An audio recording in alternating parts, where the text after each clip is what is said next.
Meet Xolani, Duduzile, and Stacy. They head up various teams in different organizations. Xolani is a CEO of a manufacturing company. Duduzile is the head of HR in a government institution. Stacy is the head of an NGO trying to solve social issues in Africa. They're all specialists in their field, and they all lead teams.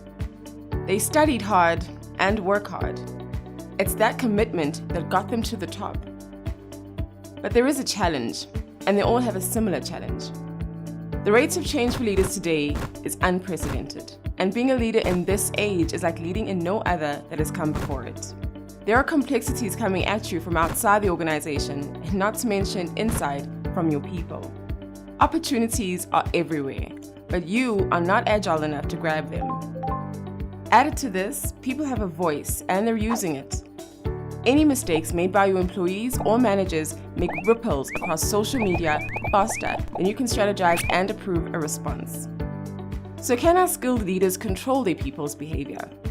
If not control, at least influence it, and how? As if that's not the only challenge, staff rotation is high, which would be okay if the highest performing people weren't exiting, leaving the deadwood who already quit years ago but stayed. Xolani sees the leaks and tells people to plug it. It's not that they're ignoring him, they're all too busy, teams are not communicating, firefighting has become such a norm that it is now an inherent job requirement. Xolani needs order, fast. So he hires more people to write rules and create structure. They call it policies. Bureaucracy increases as compliance is enforced. People become frustrated and few comply willingly. Hiring compliance monitors is necessitated due to lost trust. This just increases the cost, and it's inevitable that they're hiring managers to watch the managers who watch more managers who watch the people doing the real work. Dudu recommends to her boss they create structure by letting people know who is responsible, hoping this will eliminate confusion and create clear lines of communication. They create silos. Centers of excellence and centralized decision-making. Training is devised as a solution to everything. They train technical skills, personal effectiveness, communication, leadership, and teamwork. People come back excited, but it's short-lived as nothing changes. Of course nothing changes because my bosses needed the training more than I did. My boss doesn't even know I'm here. I just got a WhatsApp asking why I'm not in his meeting. Stacy promised her funders to run HIV tests on 1 million people in a year for 150 million rand. Within 6 months, she realizes projects are late, deadlines are being missed, promises are broken. She tries river rafting to fix collaboration and engagement. Then she employs incentive schemes to improve motivation and commitment. Hey, why don't they just ask us? We know how to fix things.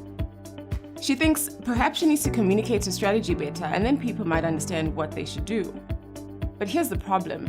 These are already mission-driven people who don't require motivation, incentives, and team building. They are here to fix social issues. It's their passion. You see, it's not that people are not motivated, rather they become demotivated when stripped of autonomy, as if they are mindless worker bees needing to be managed by reams of bureaucracy and compliance. We're not saying you don't need compliance. Just as too little compliance results in chaos or anarchy, too much compliance leads to bureaucracy that frustrates your best people. Beyond compliance is a new way of thinking and seeing. Traditionally, you govern everything with policies and procedures. Beyond compliance helps you learn and apply the right principles for autonomy, creating safety to release the free flow of decision-making, yet maintaining appropriate levels of accountability. Where it appears that most people cannot be trusted, Beyond Compliance finds the evidence that more people can be trusted than you think, freeing up resources and allowing you more time to focus on getting the results.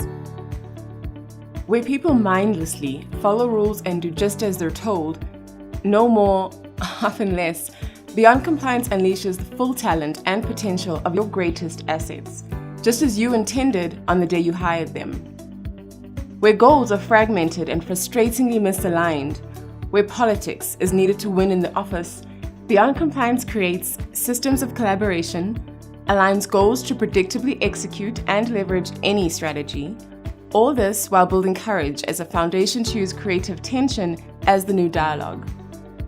Instead of managing diversity and other imposed compliance standards as a tick box exercise, Beyond Compliance leverages the opportunities in true diversity, fostering creative conflict by building a culture of innovation and inclusion, where we hold each other accountable. Simply, Beyond Compliance is not a training nor a coaching intervention, rather a continuous operational process built on a framework called KUDWA, an implementable framework based on principles and key elements that significantly influence a change in human behavior. Building creative tension into your culture that sparks new ideas while harnessing the power of our human need to be useful contributors. Yes, we all want to make a difference. When KUDWA is implemented with intent to go beyond compliance, you notice motivation and commitment increasing progressively across entire teams, leading to improvement in the key business metrics that matter most. Because we understand you're in business to make business, and we have to get this right, with and through our people. To learn more about Beyond Compliance and KUDWA, register at beyondcompliance.co.za. If you liked this video, please like, comment, subscribe, and click the bell to receive notifications.